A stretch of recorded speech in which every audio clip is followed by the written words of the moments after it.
नमस्कार। सितंबर 2025 के तीसरे हफ्ते में आपका स्वागत है।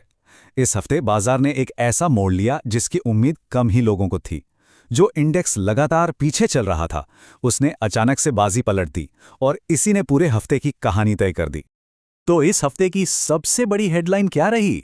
देखिए, 3 हफ्तों में पहली बार बैंक निफ्टी ने निफ्टी को पीछे छोड़ दिया। हाँ, बिल्कुल सही सुना।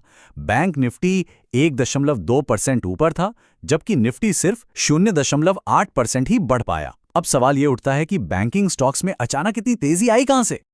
तो इस तेजी के पीछे का जो फ्यूल था वो आया कहां से? देखिए, इस हफ्ते बाजार को दो बड़े ग्लोबल पॉजिटिव संकेत मिले और इन संकेतों ने मार्केट का पूरा मूड ही बदल कर रख दिया। चलिए एक एक करके इन ट्रिगर्स को समझते हैं। सबसे पहला और शायद सबसे बड़ा ट्रिगर आया सीधा अमेरिका से। अमेरिकी फेड ने ब्याज दरें घटाईं, ये तो खैर सबको पता था, ये तो एक्सपेक्टेड था। लेकिन असली सरप्राइज क्या था? असली सरप्राइज था उनका आगे का इशारा कि साल खत्म होने से पहले 2 और कटौतियां हो सकती हैं। बस इसी एक बात ने दुनिया भर के बाजारों में एक नया जोश भर दिया। और दूसरा पॉजिटिव सरप्राइज मिला यूएस इंडिया ट्रेड टॉक्स से, जो रुकी हुई थीं और अचानक फिर से शुरू हो गईं। भले ही कोई फाइनल डील साइन नहीं हुई, लेकिन बातचीत का पटरी पर लौटना ही बाजार के लिए एक बहुत बड़ी और बहुत पॉजिटिव खबर थी। तो ये तो थे वो बड़े ट्रिगर्स जिन्होंने मार्केट को दिशा दी, पर इनका असर हफ्ते के दौरान दिन ब दिन कैसा रहा, चलिए एक नजर डालते हैं। हफ्ते की शुरुआत थोड़ी सुस्त थी। सोमवार को आईटी स्टॉक्स में प्रॉफिट बुकिंग की वजह से मार्केट थोड़ा नीचे रहा, लेकिन मंगलवार को जैसे ही ट्रेड टॉक्स की खबर आई, बाजार ने सीधी 170 पॉइंट की छलांग लगा दी। ये मोमेंटम बुधवार और गुरुवार को भी जारी रहा। पहले ट्रेड टॉक्स पर पॉजिटिव अपडेट्स और फिर फेड रेट कट की उम्मीद ने बाजार को ऊपर रखा। हाँ, शुक्रवार को बैंकिंग लिक्विडिटी में कुछ कमी और जापानी येन के मजबूत होने से बाजार में थोड़ी मुनाफा वसूली जरूर देखने को मिली।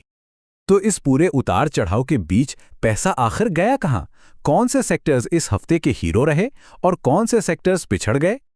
देखिए, इस हफ्ते के क्लियर विनर थे पीएसयू बैंक्स। जबरदस्त 4.5% की तेजी देखने को मिली। वहीं दूसरी तरफ एफएमसीजी और कंज्यूमर ड्यूरेबल्स में कमजोरी बनी रही, जो ये दिखा रहा है कि घरेलू खपत को लेकर चिंताएं अभी भी बाजार में मौजूद हैं। अगर स्टॉक्स की बात करें तो सेबी से क्लीन चिट मिलने की खबर के बाद अडानी एंटरप्राइज 5.5% की बढ़त के साथ टॉप गेनर रहा, और दूसरी तरफ टाइटन और एशियन पेंट्स जैसे बड़े नामों ने अपने निवेशकों को इस हफ्ते थोड़ा निराश किया। लेकिन ये जो खरीद और बिक्री हुई, इसके पीछे कौन था? क्या विदेशी निवेशक खरीद रहे थे या घरेलू? चलिए पैसों के इस फ्लो को जरा समझते हैं। यहां पर कहानी बिल्कुल साफ है।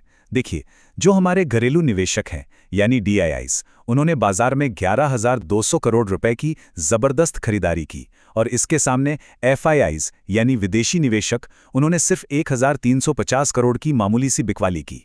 मतलब साफ है कि बाजार को असल सहारा अपने घर से ही मिला। इसको अगर दूसरे शब्दों में समझें तो घरेलू खरीदारों ने विदेशी बिकवाली के मुकाबले 8 गुना, जी हां, 8 गुना ज्यादा पैसा लगाया। यह आंकड़ा भारतीय बाजार में डोमेस्टिक भरोसे की मजबूती को दिखाता है।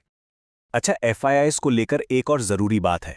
भले ही वो पूरे हफ्ते नेट सेलर्स रहे, लेकिन उनका जो सेलिंग प्रेशर था वो काफी कम हो गया है। बल्कि हफ्ते के 3 दिन तो वे छोटे अमाउंट में ही सही पर खरीदार थे। ये एक संकेत हो सकता है कि शायद एफआईआईज की तरफ से बिकवाली का जो बड़ा दौर चल रहा था वो अब थम रहा है। चलिए अब शेयर बाजार से थोड़ा आगे बढ़ते हैं, क्योंकि करेंसी और कमोडिटी मार्केट में भी इस हफ्ते काफी एक्शन देखने को मिला। भारतीय रुपया काफी स्टेबल रहा, मतलब बहुत स्थिर। लेकिन असली हैरानी की बात यह थी कि हमारा विदेशी मुद्रा भंडार $4.7 बिलियन बढ़ गया। इससे एक बात साफ होती है कि आरबीआई रुपये को स्थिर रखने के लिए डॉलर बेच नहीं रहा, बल्कि खरीद रहा है। और बात करें सोने की, तो इसने लगातार 5वें हफ्ते बढ़त दिखाई और हफ्ते के बीच में एक नया रिकॉर्ड भी बना दिया। हाँ, फेड के फैसले के बाद इसमें थोड़ी गिरावट जरूर आई, जो दिखाता है कि डॉलर की चाल का इस पर सीधा असर पड़ता है। तो इस हफ्ते की कहानी क्या है? कहानी साफ है। घर की मजबूती ने बाहर की अनिश्चितताओं पर जीत हासिल की। लेकिन बड़ा सवाल अब यह है कि आगे क्या होगा? क्या डीआईआईज का ये भरोसा बाजार को आगे भी इसी तरह संभाले रखेगा, या फिर कोई अगला ग्लोबल तूफान इस घरेलू दीवार को चुनौती देगा? इस पर नजर बनाए रखना बहुत जरूरी होगा।